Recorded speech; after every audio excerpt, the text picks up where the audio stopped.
Bonjour à tous, bienvenue dans ce nouveau podcast de la série Love Yourself qu'on a démarré au début du mois de janvier avec l'analyse de Love Made. La chanson que nous allons étudier aujourd'hui s'intitule Paradise et elle est également issue de l'album Love Yourself Tear qui est sorti le 18 avril 2018. Le message de cette chanson est en corrélation avec le message que Suga a adressé aux ARMY lors des vidéos de BTS pour souhaiter la bonne année aux ARMY en décembre 2017. Suga a dit qu'il n'y avait pas de problème à ne pas avoir de rêve tant qu'on était heureux, puisqu'il a eu beaucoup de messages de personnes qui disaient qu'ils n'avaient pas de rêve, et que le fait de ne pas avoir de rêve était une pression que certaines personnes ressentaient. Et nous allons donc voir en quoi cette phrase de Suga représente bien le message de la chanson Paradise.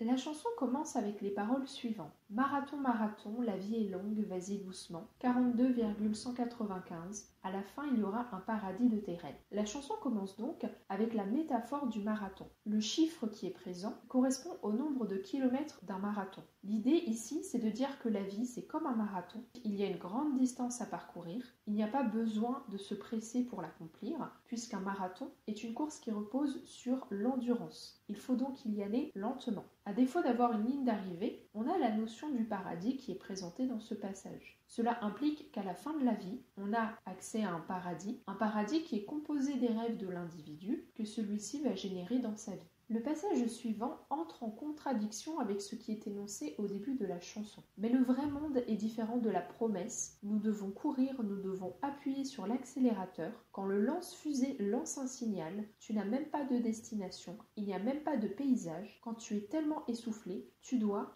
Donc au début de la chanson, on nous dit que la vie est un marathon, mais dans ce passage-ci, on nous explique qu'en fait, c'est pas vraiment le cas et qu'il faut courir à toute vitesse. Donc ça ne correspond pas du tout à la façon de pratiquer un marathon. Il est question d'un lance-fusée, donc ce lance-fusée marquerait le début de la course. On est dans le vocabulaire de la course sportive, mais on voit tout de suite que cette course est vaine. On nous dépeint une situation négative, où le marathon n'en est pas un, puisque la course doit être très rapide, qu'elle n'a pas de but, qu'elle ne passe pas par différents paysages. On a cette idée de néant avec cette course qui provoque un essoufflement, une condition physique désagréable et négative. Et puis on arrive au refrain de la chanson. C'est ok de faire une pause, il n'y a pas besoin de courir sans en connaître la raison. C'est ok de ne pas avoir de rêve, tant que tu as des moments pour ressentir brièvement le bonheur. C'est ok de faire une pause, maintenant nous ne courons pas sans en connaître le but. C'est ok de ne pas avoir de rêve, chaque souffle que tu exaltes est déjà le paradis. Donc le refrain de la chanson nous invite à faire une pause dans cette course et il insiste sur la nécessité d'avoir une raison de courir.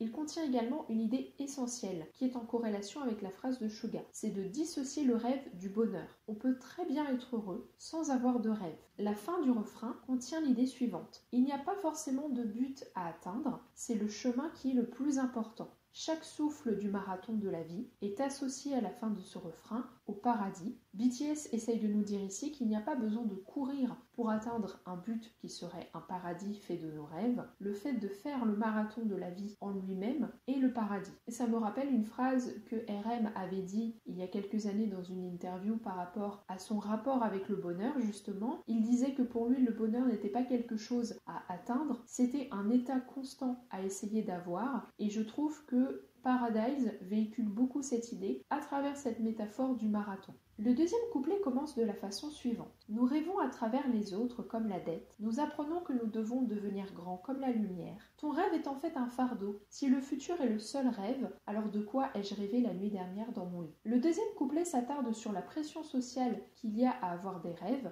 et la nécessité de s'élever pour les atteindre. On a également un jeu de mots dans la phrase coréenne avec un terme coréen qui signifie rêver ou emprunter. Donc la phrase, elle peut également être comprise comme nous empruntons le rêve à d'autres personnes. Ici, ce rêve qui est censé nous pousser à avancer, ça devient un fardeau qui nous empêche d'avancer. Et BTS s'interroge sur ce que la société veut versus ce que eux ils veulent vraiment, avec l'évocation du rêve qu'ils font la nuit, qui entre en opposition avec le rêve qui est présenté par la société et que la société nous dit d'atteindre. C'est ok d'avoir différents noms pour ton rêve, acheter un ordinateur le mois prochain, ou juste manger et dormir, ou ne rien faire mais avoir beaucoup d'argent. Le rêve n'a pas besoin d'être grand, tu peux juste devenir n'importe qui. Nous méritons une vie, peu importe que ce soit petit ou grand, tu es toujours juste toi. Puis BTS parle de la condition de chacun. nous sommes tous différents et nous n'avons donc pas les mêmes attentes, les mêmes envies, ni les mêmes rêves. Or, la société nous pousse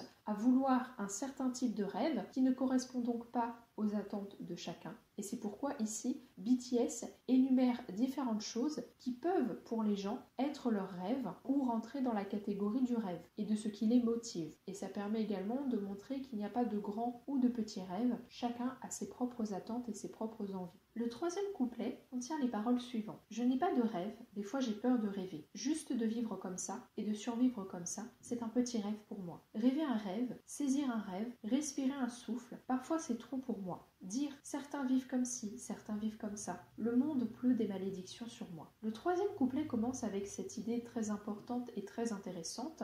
Le fait de ne pas forcément avoir de rêve, encore une fois, ça fait référence à cette phrase du premier couplet qui dit qu'il n'y a pas de nécessité à avoir de rêve pour être heureux. Le troisième couplet nous parle du fardeau du rêve et de la difficulté pour certaines personnes à ressentir le besoin de rêver, d'avoir un rêve, puisque avec la vie personnelle de chacun, finalement ce n'est pas tout le monde qui peut avoir des rêves. Et encore une fois, on a cette pression sociale avec des modèles qui sont établis, des modèles qui symbolisent pour la société le rêve, que tout le monde est censé atteindre. Et donc certains individus souffrent d'une comparaison avec ces modèles érigés par la société et dans lesquels ils ne se retrouvent pas, tout simplement parce qu'ils n'ont même pas de rêve. Le monde n'a pas le droit de me maudire. Il ne m'a même jamais appris à rêver, parce que c'est un rêve inventé. Tu parles en dormant, en larmes, je te réveille du cauchemar pour toi. Maintenant, sourions chaque jour dans ce paradis. Le troisième couplet se termine sur une dénonciation. En effet, c'est paradoxal que la société nous pousse à avoir des rêves, alors qu'elle ne fait rien pour en générer chez nous. Et c'est pourquoi on a cette image de la personne qui se réveille en larmes dans la nuit après avoir fait un cauchemar, qui sont associées à ce que nous procure le rêve de cette société. Ce sont des images fortes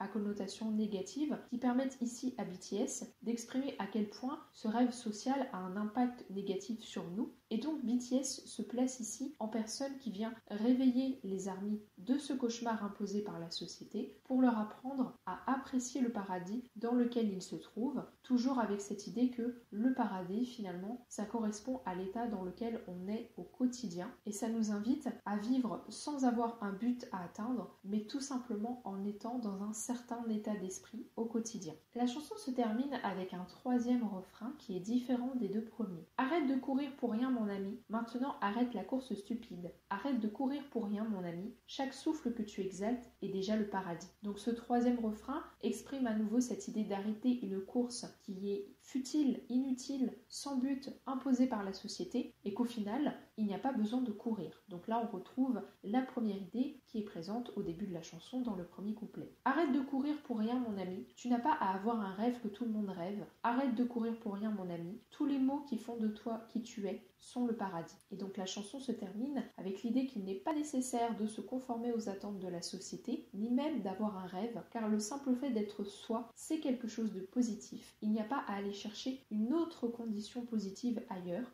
que en soi-même. En conclusion, Paradise, c'est une chanson qui est très importante parce que on est dans une société qui est très connectée avec une grande facilité de circulation des informations. Donc forcément, ça va accentuer chez nous le poids de certaines attentes sociétales. Ça véhicule sans cesse des modèles auxquels on est exposé tous les jours, sans nous donner la possibilité de nous poser, de réfléchir, de voir si ça nous convient, si c'est conforme à nos attentes ou si on ne souhaite pas autre chose. C'est donc un message très important que BTS véhicule aux ARMY. Peu importe l'âge que nous avons, c'est important de garder ça en tête, de se poser des fois pour réfléchir à ce dont on a besoin, ce dont on a envie et notre rapport au rêve et à ce que la société essaye de nous imposer comme modèle, comme but et comme rêve. Personnellement, c'est une chanson qui me parle beaucoup. Je suis en plein dans le thème puisque quand on me demande si j'ai des rêves, je réponds que non, je n'en ai pas. Je n'en éprouve tout simplement pas le besoin. J'essaye plutôt d'être dans un marathon finalement, d'être dans un état continu de bonheur en essayant de garder un équilibre et de ne pas me contenter de courir à toute vitesse pour essayer d'atteindre des buts. J'espère donc que cette analyse vous aura plu, que le message de cette chanson vous aura apporté des choses. N'hésitez pas à me dire ce que vous avez pensé de cette chanson et de cette analyse en commentaire. Si vous avez aimé, laissez un pouce bleu et abonnez-vous à la chaîne si ce n'est pas déjà fait. N'hésitez pas à parler de ce podcast aux personnes autour de vous qui apprécient BTS et la K-pop. Je vous retrouve lundi prochain pour une nouvelle vidéo, toujours dans l'ère Love Yourself.